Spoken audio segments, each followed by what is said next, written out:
Bonjour à tous, bienvenue si vous nous rejoignez sur France 24. Les combats sont donc toujours intenses sur l'est de l'Ukraine, notamment autour de Bakhmout où la situation se complique de l'aveu même du président Volodymyr Zelensky. Des frappes russes ont aussi touché la ville de Kharkiv dans le nord-est, faisant au moins 5 blessés.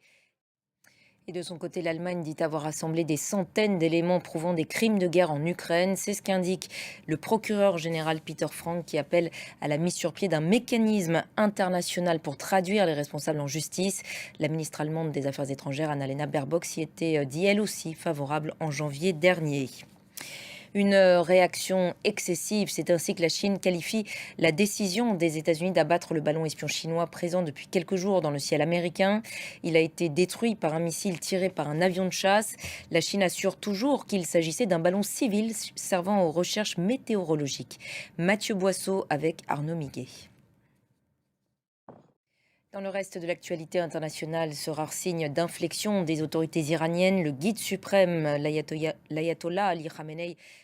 On en vient à ces manifestations, cette fois à Bagdad, pour réclamer une loi contre les violences domestiques. Mobilisation après la mort d'une jeune youtubeuse étranglée par son père.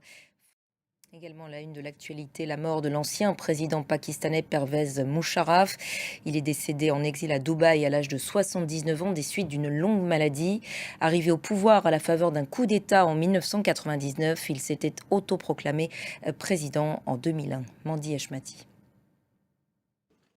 Et c'est la fin de cette édition. Merci à tous de l'avoir suivi. L'actualité continue sur notre antenne ainsi que sur notre site internet france24.com en français, en anglais, en arabe et en espagnol. Merci de votre fidélité à notre chaîne.